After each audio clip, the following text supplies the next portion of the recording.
ज़ाहिर है आप दोनों अपनी अपनी जमातों में एक बड़ी कानूनी आवाज़ समझे जाते हैं। तार साहब आप खुद साबिक वज़ीर कानून हैं, मगर बहस ये है कि जो भी हुआ मगर ये कानून नहीं है, क्योंकि 75(1) के तहत सदर दो ही काम कर सकता है, या तो बिल पर हाँ करे, दस्तखत कर दे, या फिर उसे वापस कर दे।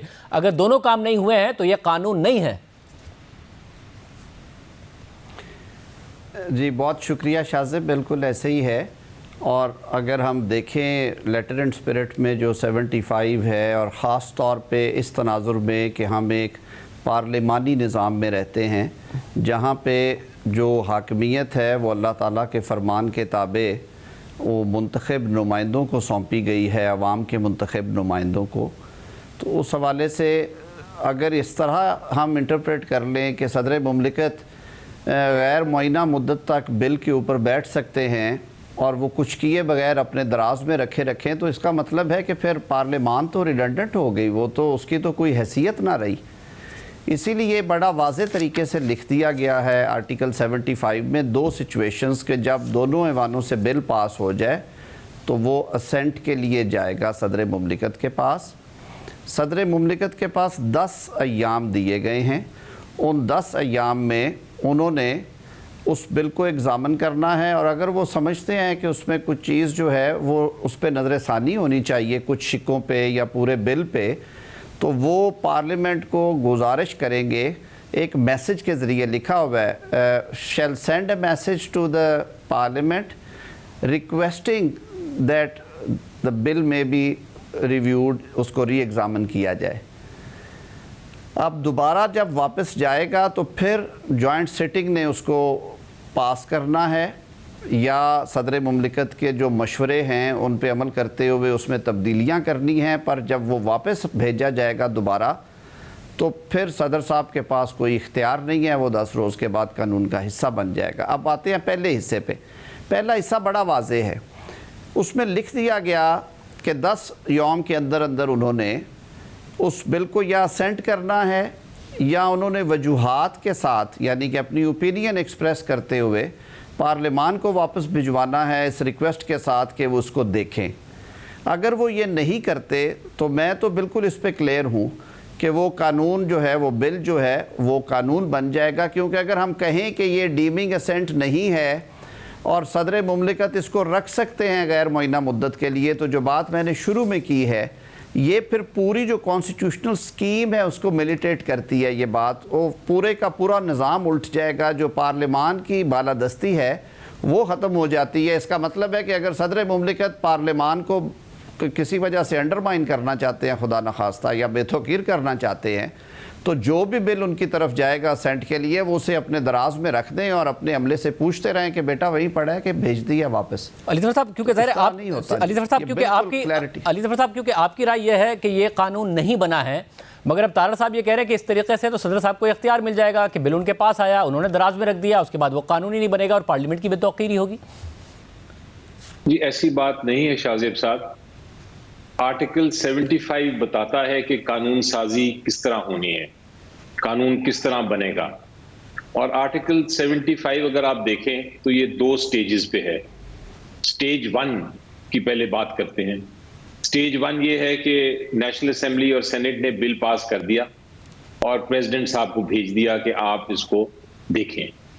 अब 75 ये कहता है स्टेज पे कि प्रेसिडेंट साहब के पास 2 इख्तियारात हैं, या तो उसको असेंट करेंगे, असेंट का मतलब ये है कि वो उसको साइन करेंगे, अगर वो साइन कर देते हैं तो वो कानून बन जाएगा, और दूसरी ऑप्शन उनके पास ये है कि वो उसको वापस भेज दें अपने कमेंट्स के साथ। अब अगर वो साइन नहीं करते तो कानून नहीं बनेगा।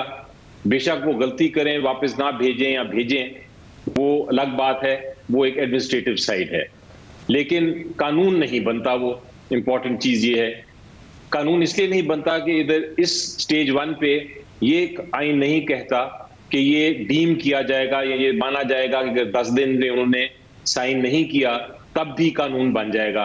ये डीमिंग प्रोविजन स्टेज 1 के लिए नहीं है। स्टेज 2 पे अब आते हैं। अगर ये प्रेसिडेंट साहब असेंट नहीं करते तो फिर कानून कैसे बनेगा ये बिल, उसका तरीका स्टेज 2 में दिया हुआ है। और स्टेज 2 में तरीका ये दिया है कि अगर प्रेसिडेंट साहब साइन नहीं करते तो फिर ये मामला ज्वाइंट पार्लियामेंट में जाएगा और जॉइंट पार्लियामेंट जो है वो फिर अगर उसको कंसिडर करके दोबारा भेज देता है प्रेसिडेंट साहब को, और प्रेसिडेंट साहब फिर असेंट नहीं करते, तो तब आइन कहता है कि 10 दिन के अंदर अंदर वो साइन के बगैर भी, असेंट के बगैर भी वो समझा जाएगा कि वो असेंट हो गई है। तो एक तरफ तो बात यह है, पहला सवाल आपका ये होना चाहिए कि क्या ये कानून बना है। मेरी नजर में ये कानून नहीं बना, ये कागज का टुकड़ा है जब तक कि पहली स्टेज पे साइन नहीं होता।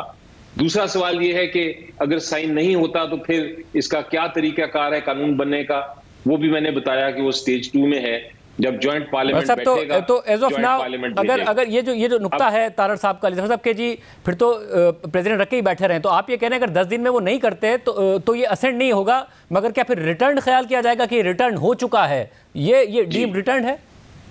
ये फिर इसका मतलब ये है कि उन्होंने नहीं माना, तो अब इसका तरीकेकार ये नहीं है कि वो सारी उम्र प्रेसिडेंट साहब बैठे रहेंगे। इसका तरीकेकार ये है कि वो प्रेसिडेंट साहब ने नहीं असेंट किया तो जॉइंट पार्लियामेंट में मामला जाएगा, और पार्लियामेंट जो है वो फिर उसको जॉइंट पार्लियामेंट उसको वापस भेज सकता है। यही तरीका है। आपको शाहजेब साहब, आप बड़े इन्वेस्टिगेटिव रिपोर्टर हैं माशाल्लाह। आपको मैं एक और जिक्र करता चलूं कि ये इस अमेंडमेंट से पहले स्टेज 1 पे लिखा हुआ था, आइन में ये लिखा था बड़ा क्लियरली कि स्टेज 1 पे अगर वो 10 दिन में वो नहीं मानते या उसको रिटर्न नहीं करते तो फिर वो डीम्ड असेंट हो जाएगी।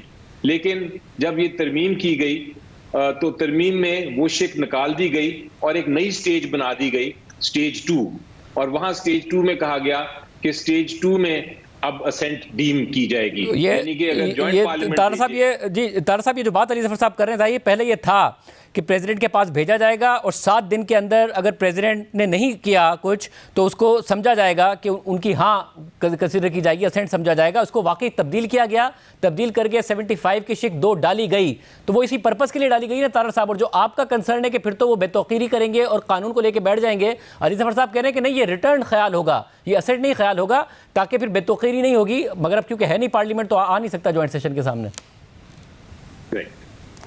देखिए, जो बी है ना जी, बी में किसी किस्म की 1B में कोई तरमीम नहीं हुई, उसके बाद 2 डाला गया और 2 में ये कहा गया कि क्योंकि वो वहाँ इसी तरह की लैंग्वेज थी, ये मेरे बिल्कुल सामने है, मैं अगर इसे पढ़ दूँ तो बहुत वाज़ेह हो जाएगा, और उसमें किसी किस्म की चेंज नहीं आई। 75(1) बी कहता है in the case of a bill other than a money bill, यानी बजट से रिलेटेड बिल जो है उसमें ये सारा अप्लाई नहीं करता, वो कौमी असम्बली में जब पास हो गया तो वो पास है।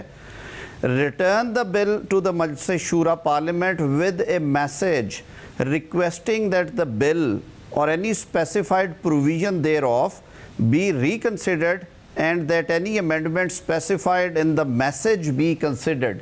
तो बड़े वाज़े अल्फाज में कहा गया कि सदर मुमलिकत अपना माइंड अप्लाई करेंगे, उस बिल को पढ़ेंगे, एग्ज़ामिन करने के बाद वो एक राय कायम करेंगे और एक मैसेज की, एक पैगाम की सूरत में पार्लियामान को अपनी गुजारिशात भेजेंगे, रिक्वेस्टिंग द पार्लियामेंट कि वो उन शिक्कों को या उस शिक को जिसके बारे में उन्होंने राय दी है, या पूरे बिल को, अगर उनकी राय में ये पूरा बिल ही ठीक नहीं है, वो रिकन्सिडर करे।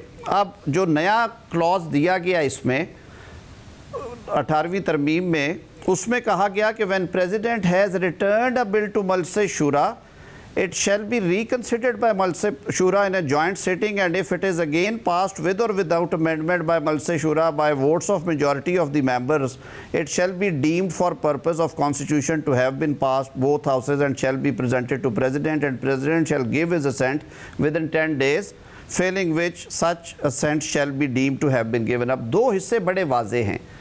पहला हिस्सा सिर्फ उन्हें एक इख्तियार देता है, उनके पास 10 रोज़ का टाइम दिया जाता है और कहा जाता है कि आप अपना माइंड अप्लाई करें, आप इस बिल को एग्ज़ामिन कर लें, अगर आपकी राय में उस बिल में कोई कमी बेशी है, वो नज़र सानी का मुतकाज़ी है आपकी राय में, तो आप उन शिक्कों का जिक्र करें या पूरे बिल के बारे में अपनी राय दें और पार्लियामान को भिजवा दें विदिन 10 डेज़, वरना यहाँ पे टाइम ना दिया जाता और फिर ये पड़े रहते 10 रोज़ तक। अगर तो सदर मुमलिकत, जैसे कि उन्होंने बहुत सारे बिल वापस भेजे हैं हमें, जब हम हुकूमत में थे कुछ बिल मौसूल हुए, उन्होंने उस पर रीज़न्स दिए और वापस कर दिए। आपको याद होगा कि पहले नैब कवानीन जब बने थे, दोनों ऐवानों में उन्होंने मैसेज लगा के भेजा, हमने दोबारा रिकन्सिडर किया।